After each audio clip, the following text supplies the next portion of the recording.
I'm Pastor Matt, and this is the Ember Exchange. So whether we're talking about something from our church, sharing a passage from the Bible, interviewing a guest, we will do it unrushed, one puff at a time, the same as the best way to enjoy a cigar. I want to tell you a story this week about something that happened to me Monday.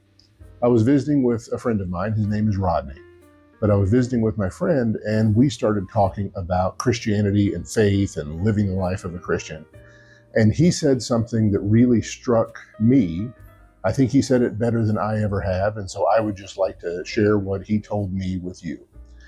He said, a lot of people really complicate what it means to be a Christian and to be a follower of Christ and to live the Christian life.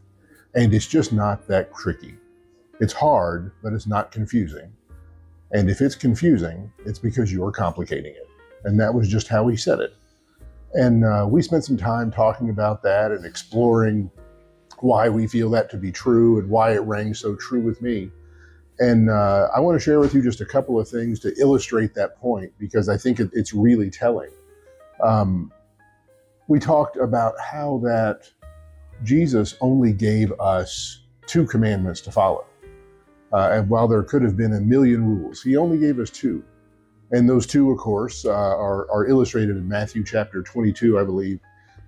He said that, all of the commandments hang on these 2 things: that you love God with all your heart, soul, mind, and strength, and that you love your neighbor as yourself.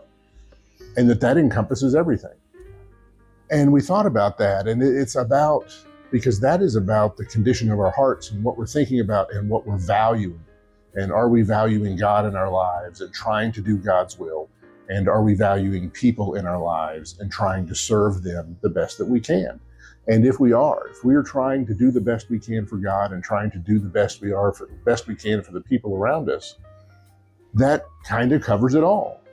And then we continue to talk about this for a while. And one of the things that we talked about is that in talking to his disciples, Jesus said, "People will know that you are my disciples because of the way that you love each other, not because of the way that they dressed, looked, talked, acted, what they did or didn't do.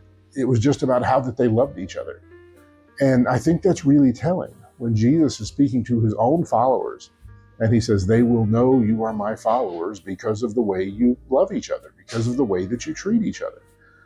And then in addressing in another place, and I think this is in Matthew chapter 7, Jesus is talking about false prophets and false believers and false Christians and how you would know that they are imposters and how you would know that they aren't real believers.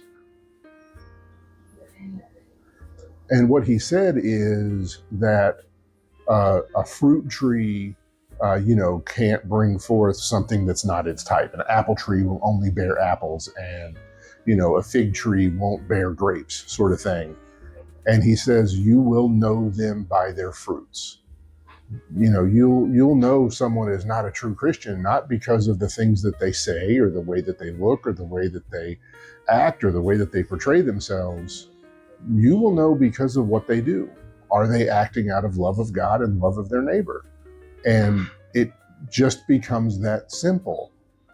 That, what's it mean to be a follower of Christ? Does it mean that I have to change the way I look or talk or feel or anything else? No, being a follower of Christ means that I've accepted Christ as my Savior. I recognize that there's something now greater within me than there was before, that I have Christ in me, the hope of glory, that I am now a child of God. I'm something different, and that I have this love for God, and I'm commanded to have this love for my neighbor, and I let that drive my behaviors. The driving force behind me is what makes me a follower of Christ. And I wanted to share that with you because for me, that was incredibly telling, and it just really rang true with me that we so often struggle with defining how we should behave, when what we should really be focusing on is not how we behave, but what is driving our behaviors.